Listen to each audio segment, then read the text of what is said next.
Oggi io vedo un momento importante, un passo avanti importante dopo le decisioni del Consiglio dei Governatori annunciate dal Presidente Draghi verso una governance dell'Eurozona più soddisfacente. Here at the Ambrosetti Forum at the Villa d'Este on Lake Como, business leaders and politicians also welcomed Mario Draghi's latest plan. But they started the day with a relatively downbeat assessment of the economic situation, not just here in Europe, but in the US and China. Well, I don't think that the BCE has a big impact in changing the prospects of the overall macroeconomic environment. The macroeconomic environment has worsened, has softened or worsened in many places around the world. I think that the most worrisome thing is that it has spread, the softening has spread all over the world, including China and the emerging markets, where so far, or at least in the first half of the year, the conditions were still very positive. The market response suggested investors are optimistic. On Friday, the FTSE Euro First 300 was up again, having bounced strongly on Thursday after Mr. Draghi's announcement.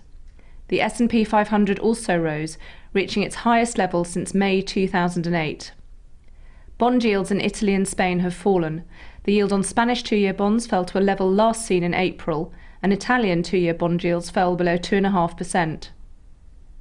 If we begin to get a sense that the euro crisis is coming under control, and this is certainly part of creating that sense, it may recreate confidence. The big issue, I think, in terms of investment strategy is not the absence of capital, not the absence of resource to invest. Companies are holding back because of the uncertainties surrounding the euro and have been doing so for a considerable period of time. So by the demonstration at national level and at European level of a resolution to get this whole euro issue under control, we can re-stimulate the economy to growth. There is one very important improvement that has taken place, that it could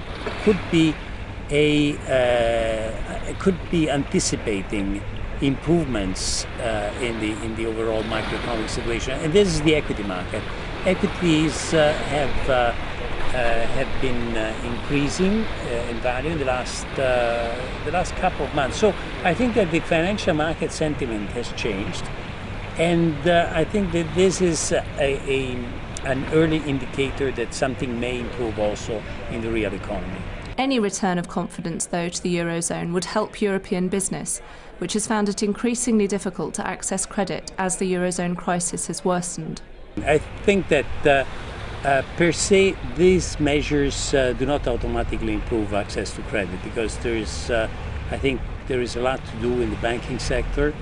But I think that certainly this paves the way for a better environment in credit availability to companies, which has been one of the biggest problems we have been facing in the last months, perhaps in the last 2 or 3 years.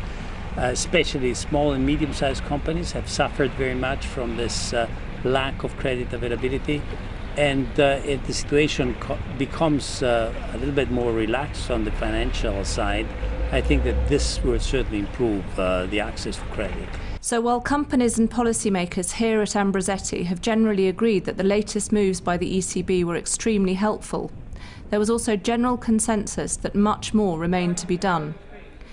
The nature of the problems facing the Eurozone and the global economy are well known, but a wide range of policy prescriptions were offered in response, some of them contradictory. Some speakers advocated much greater integration among the Eurozone countries, from banking union to fiscal union. I believe that banking union is necessary. I believe that we have greater economic union is necessary, and I believe that this necessarily means greater political union. Others suggested merely ensuring that current policy was actually implemented.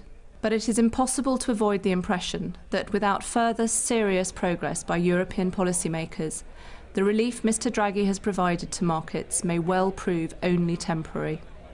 Sarah Gordon, Financial Times, Cernobbio.